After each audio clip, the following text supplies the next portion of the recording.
Vishnu Sahasranama 725. Amurtiman. Murti means form, and the prefix a gives negation. So it gives the idea of no form. Is that right? Well, the Mayavadis are going to love this. I'm reading from a Mayavadi's commentary.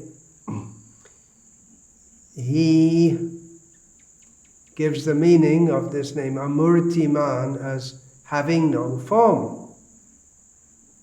Sounds right, doesn't it? If you take it literally, having no form. The Mayavadi continues, though he is described above as Deepta Murti of resplendent form, Mahamurti of great form, Vishvamurti, the universal form, he has in reality no form. Amurtiman. He pervades all, but nothing limits him. The limited alone has a form, the unlimited, like space, has no form. The infinite Brahman being so subtle, subtler than the subtlest, Sri Narayan as the self in all, allows everything to remain in him, but he is not conditioned by any one of them ever. The problem with this proposition, which is not supported by Shastra, as the Vaishnava Acharyas have in detail demonstrated, is that to say that the limited alone has a form and the unlimited has no form is contradictory to logic. If the limited has something which the unlimited doesn't have, and then the limited is more than the unlimited. So Srila Prabhupada, following the simple, easy to understand logic of previous Vaishnava Acharyas, says that, well, if you say that form is limiting, but saying, even if you say that, but if you say the unlimited cannot have a form, then the unlimited is not unlimited. So the proper understanding is that unlimited means form and no form. And you may say, well, we can't understand that. That's because our intelligence is limited. Now just see, Shankara, the primeval Mayavadi, of course he's not the first ever, but he's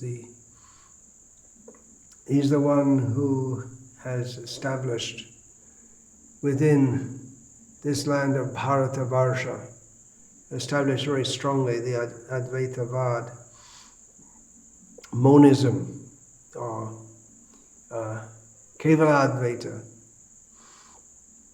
undifferentiated monism.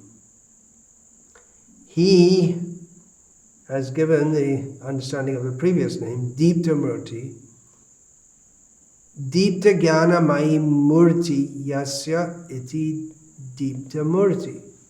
He says there is Murti, he upholds that there's form.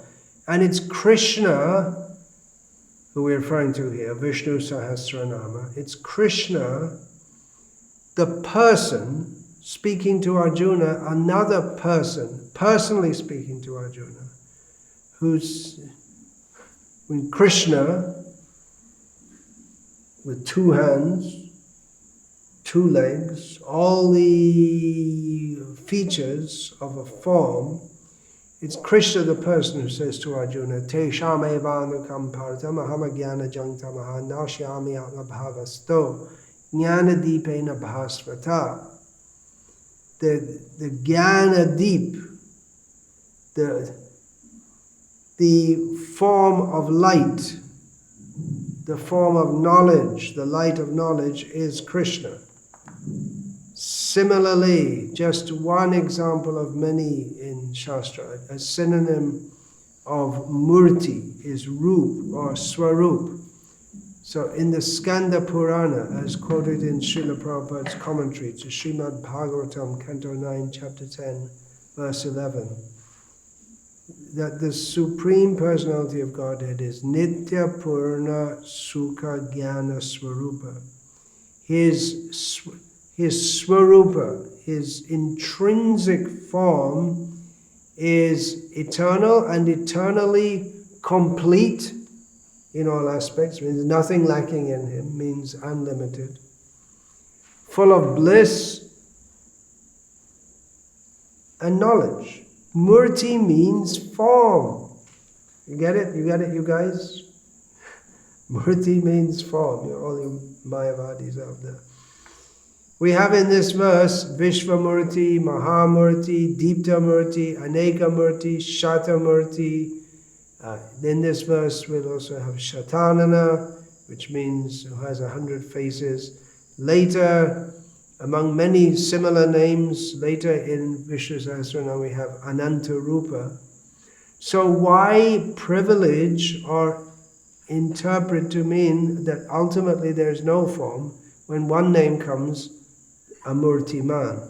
Now on top of this, the Vaishnava Acharyas, beginning with Parashara Bhakta, is also upheld by Baladev Vidyabhushan. I'm not sure if Baladev Vidyabhushan had access to the commentary of Parashara Bhakta, but it's a simple point of Sanskrit grammar. The Acharyas point, the Vaishnava Acharyas point out from Panini, the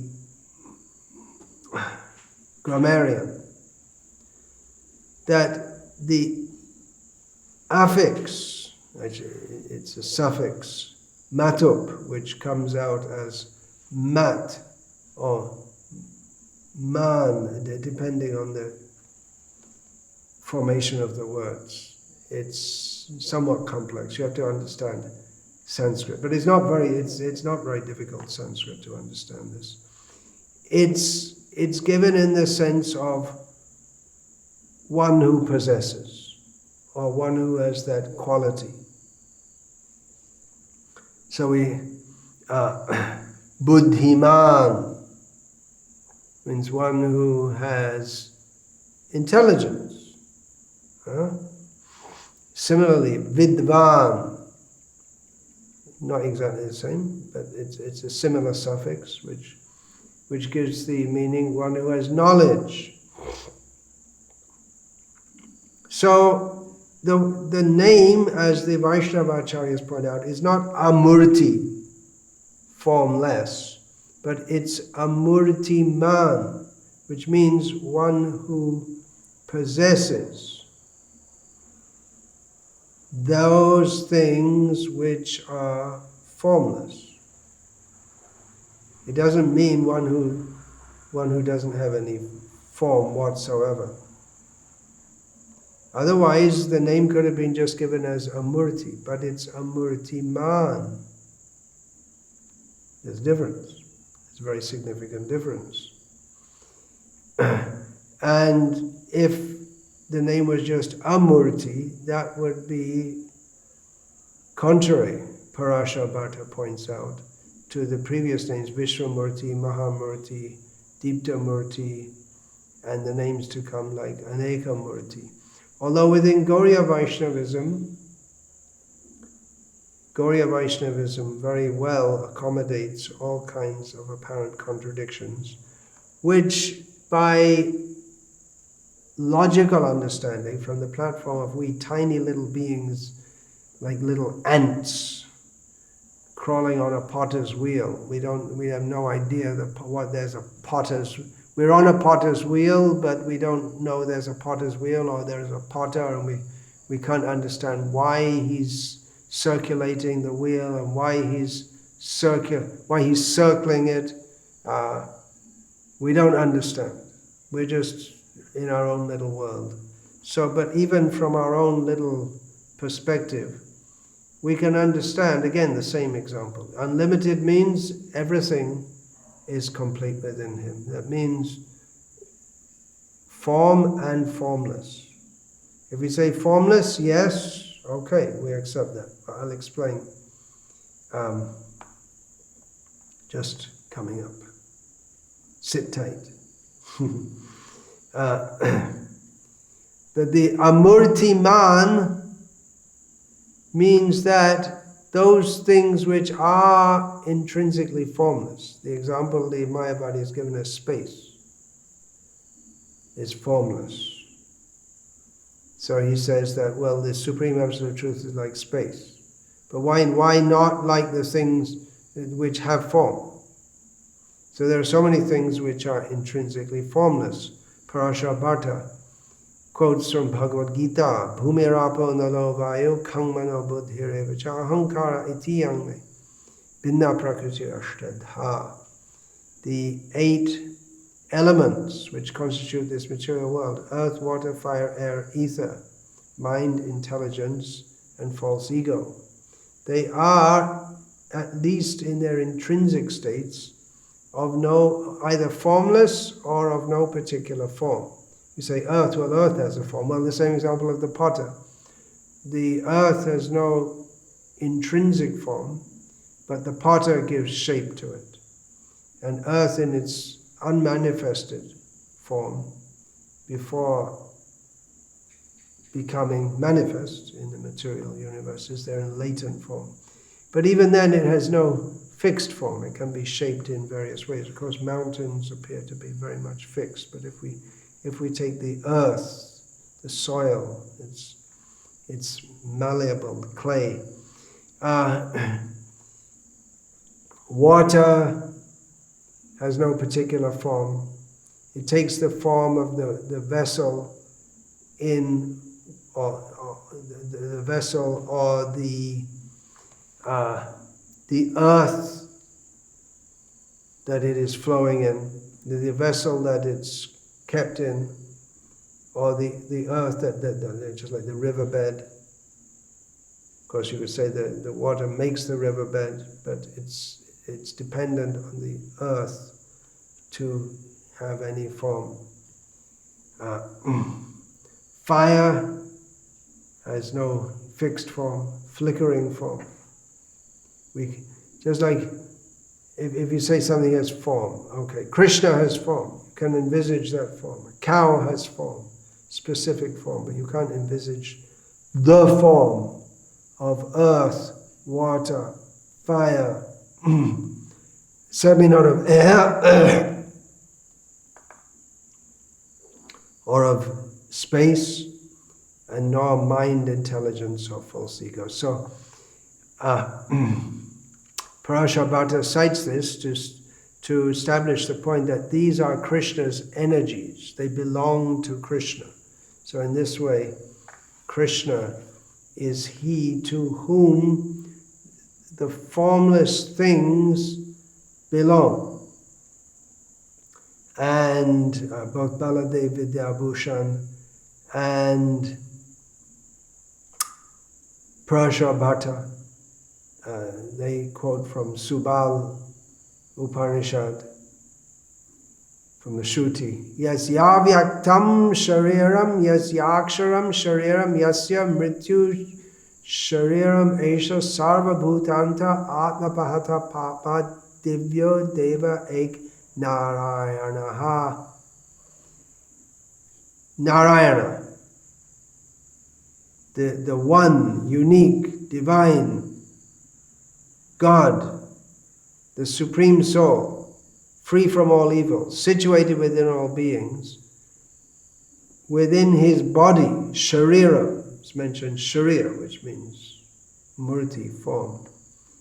In that is Pradhan, the Jivas, time, and that is, it gives the understanding of all other things also.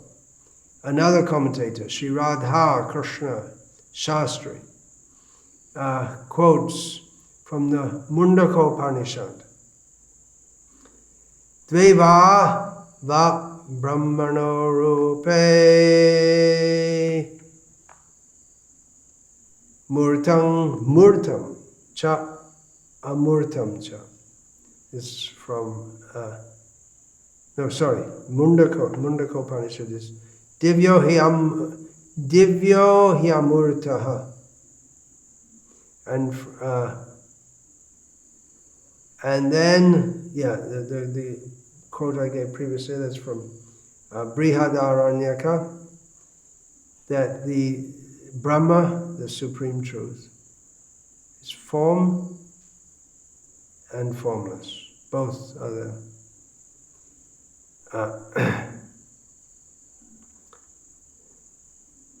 Again, we can refer to the Vishvamurti. It's a form, but it's so great that we practically can't see it as a form. If we say the universe has form, but from we tiny little beings within it can't make out the form, and within it are all forms. So then again, Amurtiman, if we take the Vishvarupa, and that's the form in which everything, for all forms and non-forms, as Brihadaranyaka Upanishad states, are there within.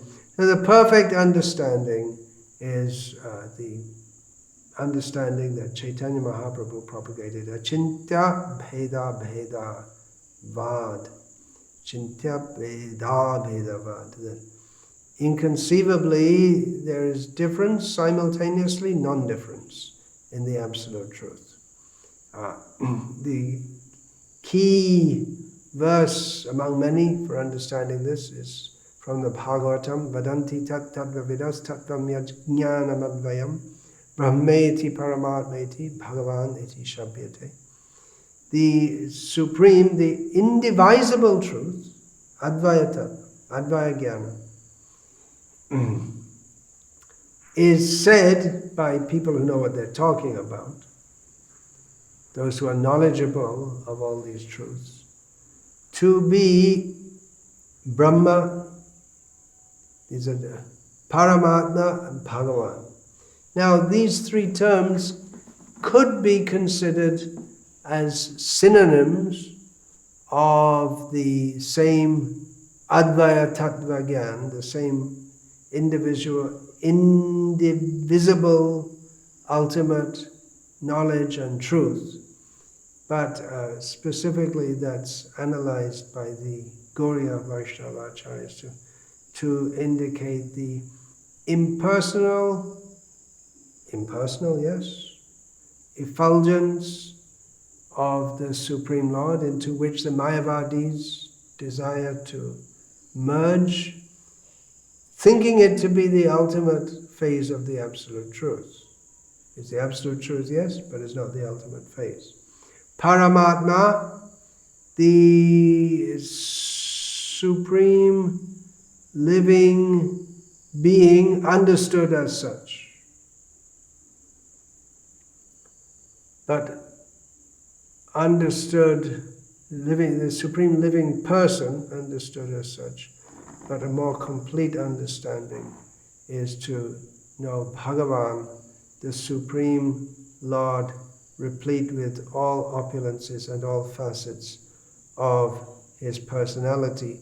So this non-differentiated Brahman effulgence, that we can say, that is accepted as Amurti. Yasya prabha prabhavato jagadanda koti kotishvashesha vasudhadi vibhuti bhinnam tad brahma nishkalam anantam ashesha bhutam govindamadi purusham tamaham bhajami. Brahma, the Supreme Person within this universe, upon seeing the very form of Govinda, prays to him, and here's one of his prayers, Yasya Prabha Prabha, the saying that from in that effulgence, that impersonal effulgence of the Supreme Absolute Truth, are generated, come into being, innumerable mundane universes, each of which is egg-shaped. And within them, there are unlimited planets, with their own specific characteristics. And within that are so many living beings. The translation, official translation, formal translation. I worship Govinda, the primeval Lord, whose effulgence is the source of the non-differentiated Brahman mentioned in the Upanishads. Being differentiated from the infinities of glories of the mundane universe, appears as the indivisible, infinite, limitless truth. So yes, indivisible, infinite, limitless truth, that's true. You consider as the impersonal Brahman effulgence, but ultimately that is Govinda. Govinda, Krishna, Narayana, Vishnu, Bhagavan, Hari, Ishvara. So many names are given. We have in the opening of Sri Chaitanya Charitamrita an elaboration and exposition of the Vedanti Tattva Vidas verse specific to the personality of Chaitanya Mahaprabhu. Yad Advaitam Brahma Upanishade Tadapyasya Tanubha Ya Atmantaryami Purusha Iti So Syangsha Vibhavaha Shadaishvarya Purno Bhagavan Yahiha Saswayamayam Na Chaitanyad Krishnaj Jagati Paratadvam Parameha.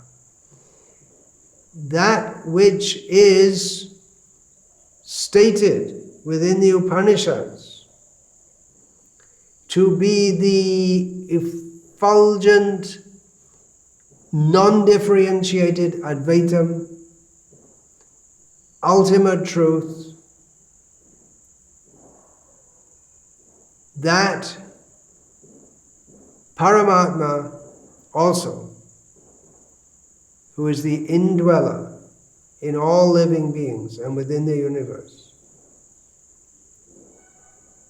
That effulgence is the effulgence of the body of Chaitanya Mahaprabhu. The Paramatma feature is as in the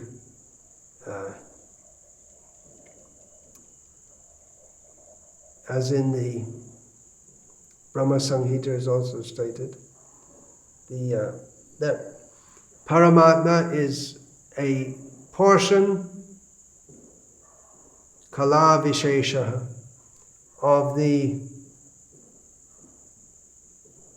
ultimate reality, Chaitanya Mahaprabhu. He is the Supreme Personality of Godhead, Krishna, replete with unlimited opulences, which are generally understood as being 6. They can all be grouped within 6 categories. That is Chaitanya Mahaprabhu, above whom there is no higher truth. So if we say that impersonal, okay, but that's one aspect of saying the ultimate truth. It's like seeing a mountain from a distance, you can say, yeah, I see the mountain. But you only see some vague outline. Actually, you see a form, don't you? Come closer and you can see it more clearly. Come very close, or you ascend the mountain and you can see all the intimate features. Or the sun. If you see the sunlight, we can say, yes, this is the sun. It's not untrue. It's true, but it's not a complete understanding. That's like the understanding the Brahman effulgence. If we perceive the Brahman effulgence, but we don't understand that this is coming from Krishna, it's like seeing the sunlight, but not understanding that it comes from the sun globe. Now, if we see the sun globe, that's and understand this is the sun, planet, sun globe, and giving light, then that light, we understand, is dependent on the sun globe. Coeval with it, but dependent upon. Then that's an increased understanding. So that's like understanding the Paramatma feature, but still not understanding the intricacies and intimacies of the person. So to fully understand the sun, we have to understand that the sun globe is presided over by the sun god. So in the same way, a full understanding of the Supreme Absolute Truth is Brahman, the effulgence, Paramatma, the source of that effulgence, the planet, or the various forms of the Supreme Lord who expands for overseeing and maintaining the material universe, or to seek out the Supreme Being, superior to us who are jiva, the ordinary living beings.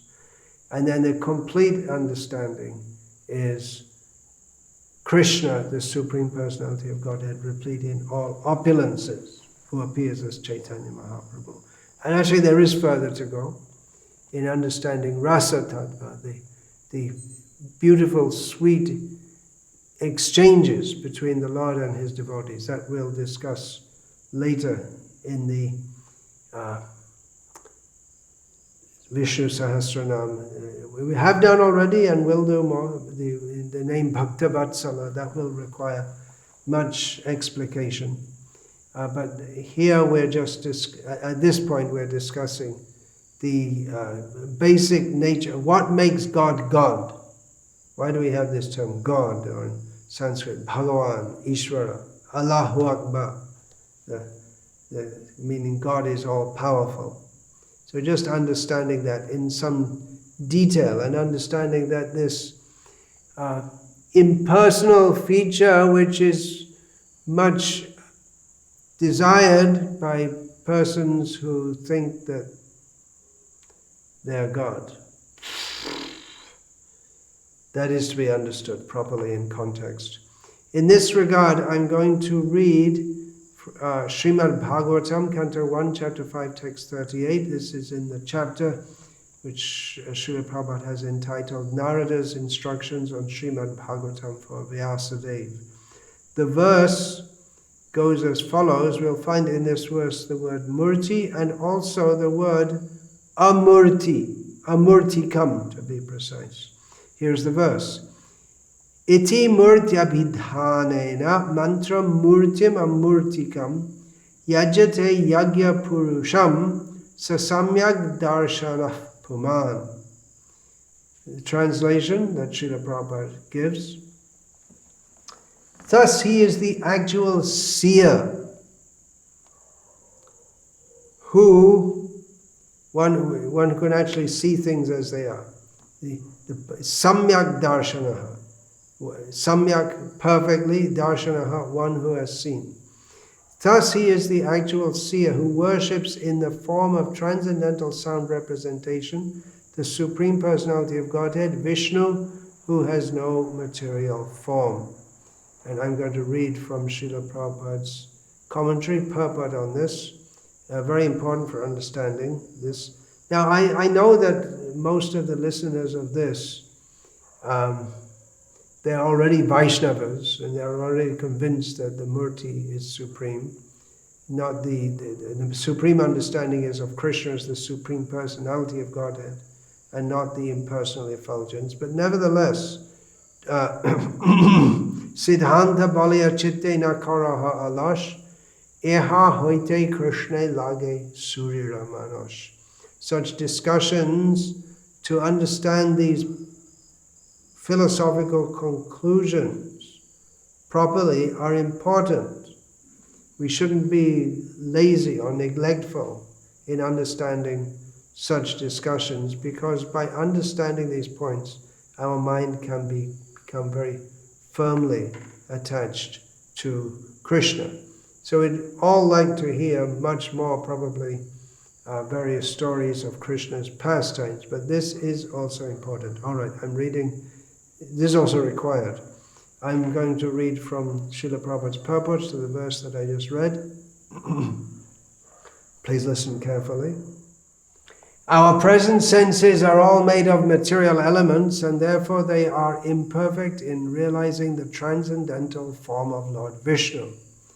He is therefore worshipped by sound representation via the transcendental method of chanting. Anything which is beyond the scope of experience by our imperfect senses can be realized fully by the sound representation.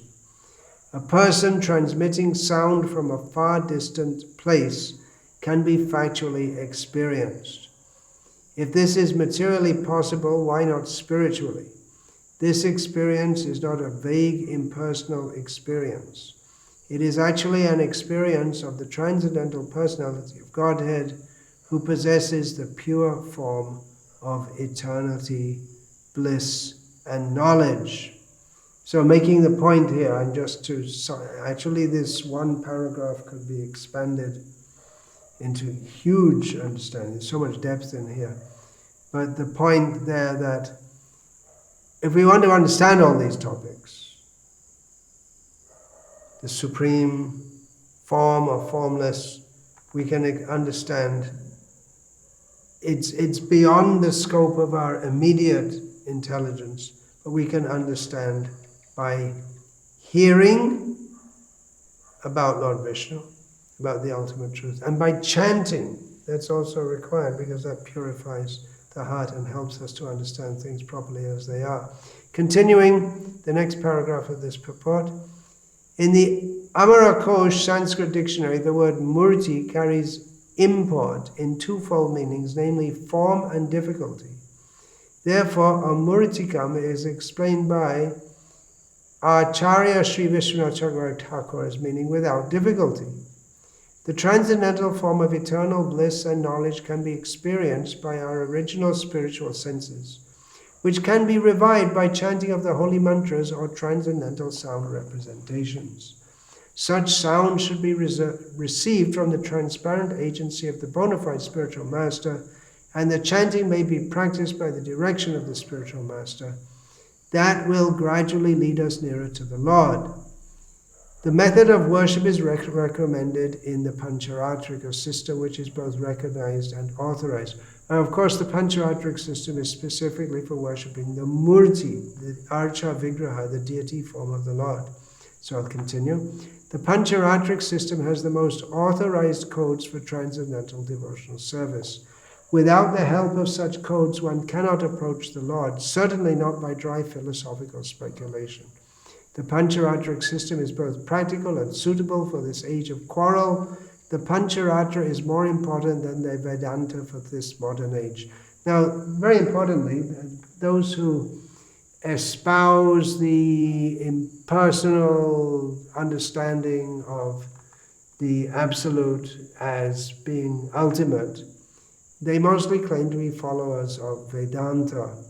But in this age of Kali, the age of quarrel in which people are not so smart, that means you and me, most of us, we can become smart, we can become intelligent by getting knowledge from Krishna, Jnana Deepa.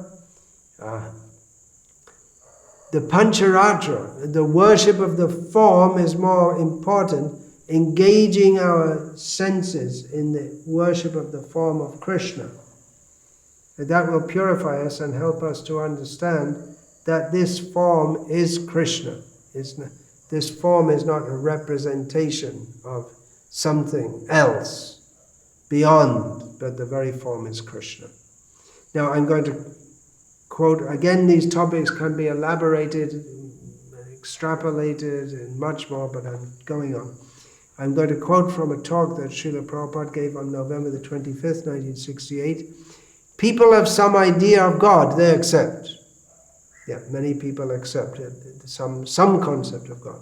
Srila Prabhupada continued, but simply having some idea of God, one cannot think. So if you just have some vague idea of God, you can't properly focus your understanding on that. So Srila Prabhupada says, but here is a solid God, Krishna, with two hands playing a flute, and one can think of him. Premanjana charita bhakti vilochanena santah sadaiva hridiyeshu vilokayanti yang shama sundaram. Now I'm going to read from an early edition of the Back to Godhead magazine, written by Srila Prabhupada before he came to the West. Srila Prabhupada wrote, God is great. Okay, accept God, you have to accept God is great. God is great, and he reserves the right of not being exposed to the mundane speculationist and dry philosophers, but he appears himself by his own will and independence when he is offered transcendental loving services in all respects. It makes sense, he's great, he's not subject to our mental speculation. When he wants, he can reveal himself to us. Continuing, Srila Prabhupada writes, the sun appears in the morning just out of his own accord and not being bound up by the extraneous effort of the scientist. The scientist will fail to make the sun appear at night by the discovery of all searchlights and scientific instruments. So you see, we can say that, well, we understand the sun is there at night, but we can't see. So let's shine a light and try and see the sun. But that's not possible. How will we see the sun? When will we see Krishna? Srila Prabhupada continues. When he appears, ignorance disappears and one is able to see him. All good, all knowledge, and all beautiful. And one is able to see himself too, that he is also all good, all knowledge, and all beautiful qualitatively. When he rises, one can see the sun in the rays of the sun, and not only the sun, but also himself and all other things by him. As with the appearance of the sun, the darkness flies away, so with the appearance of Godhead by his transcendental name, form, qualities, etc. Ignorance, poverty, and wretchedness disappear. That is the verdict of all savants and scriptures. Going on to another understanding of Amurtiman.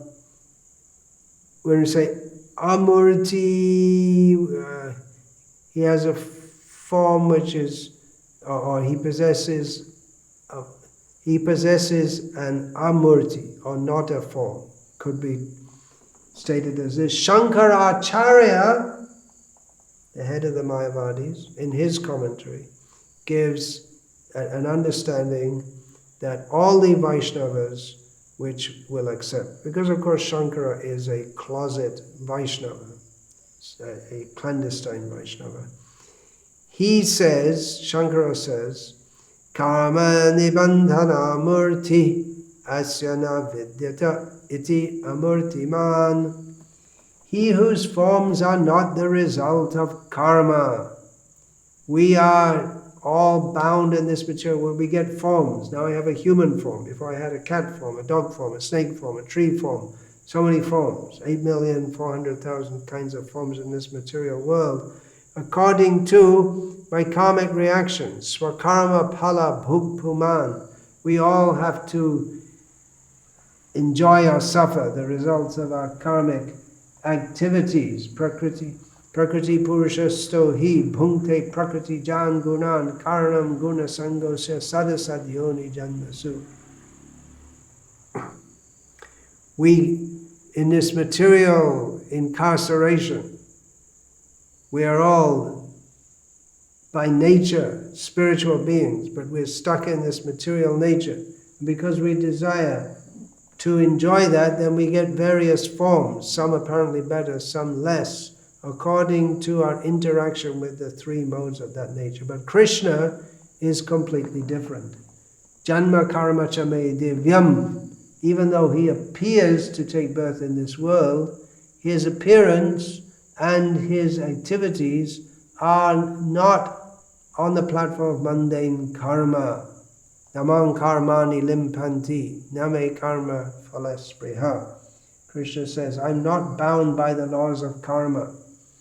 Nor do I desire the fruits of karma. Here the word karma being used in somewhat different sense, in the same sentence, both in the original Sanskrit by Krishna and in the English translation. So therefore we find in Bhagavad Gita when Arjuna expressed astonishment, Katame tan vijani yan tvamado proktavaniti. How did you speak to the sun god when, hey, you're just the same age as me? And if you don't speak to the sun god, and then the sun god later spoke it to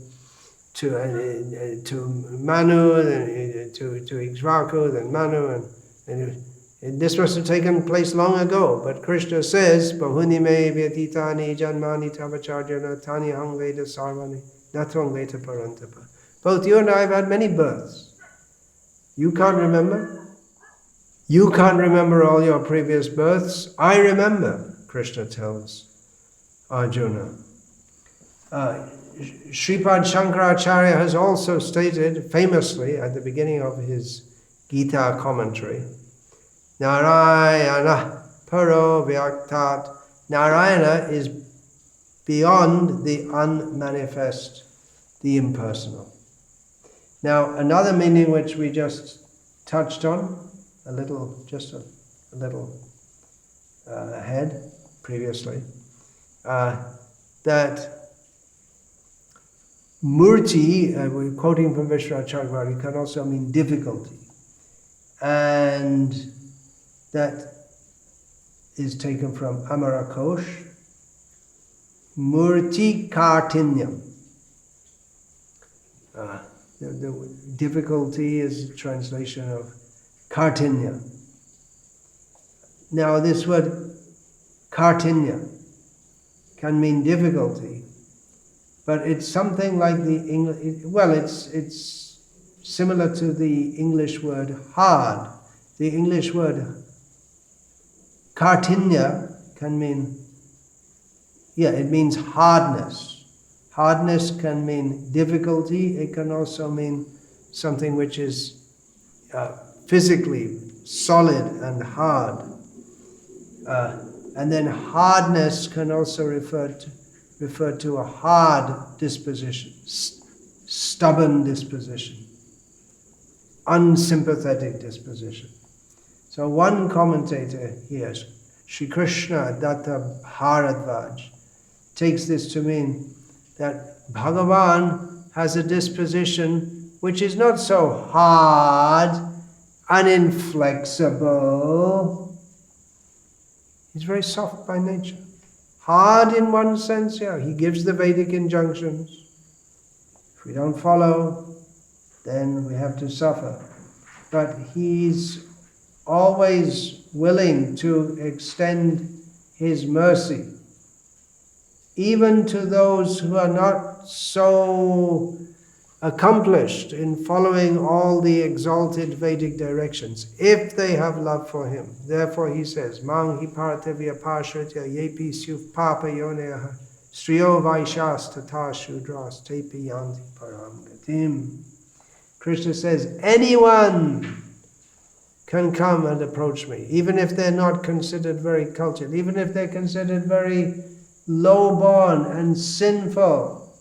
They may be just laborers or vaishyas. Vaishyas are generally not very educated and money-minded. But that's what's generally considered them. Or women, generally not considered so very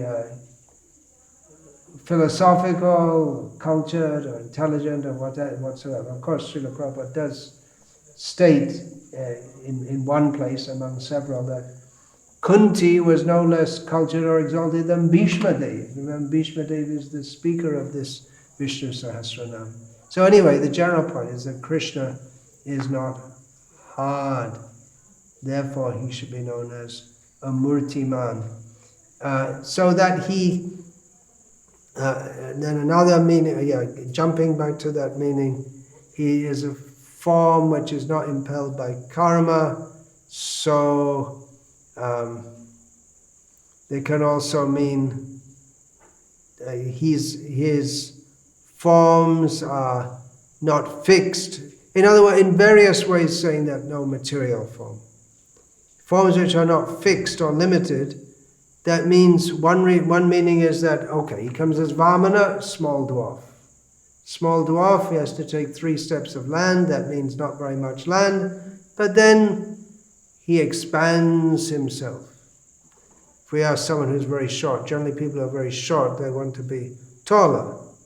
Generally someone who's very thin and skinny, they want to have a little more flesh on their bones. But they can't just manifest it just like that. But Vamana is very short and then he becomes very big. Krishna is on the chariot with Arjuna, then he shows the universal form. So he's not, because he's in that, or he is that form, doesn't mean he's limited by that form. This is the mistake of the Mayavadis. If you have form, must be limited. But no, he's not. That form, he can change it. Even a Mayavi, which means a magician, or they can take different forms according to will by mystic powers. But Krishna's mystic powers are inherent in him. He's the source of all mystic powers. In one sense, yes, he has a fixed form. Govindamadi Purusham, Yang Shama Sundaram Achintya Guna Swarupam, Venung Vanantam Aravinda Dalaya Taksham Barhavatang Samasitam Buddha Sundarandam Kandarpa Koti Kamaniya Vishesha Shobham Govindamadi Purusham Tamaham Bhajami. Krishna, his form, two-handed, blackish, very beautiful, playing a flute, decorated with a peacock feather, composed of innumerable transcendental qualities. Yes, that form is fixed, but he can change it. Even there's a narration given by Rupa Goswami of Krishna and Radha in the forest, and then Radha's relatives come to catch Radha in this scandalous act, and then Krishna, who's black, he takes the form of Kali, who's black, and they see the relatives arrive, because there's no time to run away, and obviously something's been going on, so he takes the form of Kali, and then they see that Radha is in the forest worshipping Kali, and they think, oh, very good girl. And in Bengal, they quote that to say that Kali and Krishna are the same. But no, Krishna can take the form of Kali. Kali can't take the form of Krishna. At will, he can change his form. This is Krishna. He has no material body which is limited in so many ways. He's not constrained by that form. This is Krishna. This is the meaning of Amurtiman. In brief, discussing. All these things we're discussing in brief.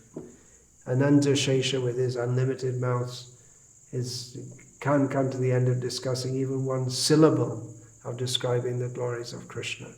So we're simply trying to do so to purify ourselves. And that pleases Krishna. You've listened to this, I've spoken this. This, we should be quite positive, is pleasing to Krishna. So thank you very much for listening, and thank you for giving me the inspiration to go and talk by talking these things. May Krishna bless me that I can go on speaking such topics forever, eternally. This is the real function of the living being, to smaranti, to remember, to gayanti, to sing. Smaranti nanda, shrinvanti gayanti, grinanti, to hear, to glorify, to accept within our hearts, to remember all these activities of Krishna. This is the real occupation of a living being, and ultimately that translates into serving him with pure love. Hare Krishna. Vancha kalpa tarubhyascha kripa sindhubhya evacha patitanam pavanebhyo vaishnavebhyo namo namaha. Dante nidhaya charnakam padaya nipatya kritva chakakushatame tadaham bravimi. Hey sadhava sakala eva vihaya durat Gauranga Chandra Charane Kurutanuraga. Hare Krishna.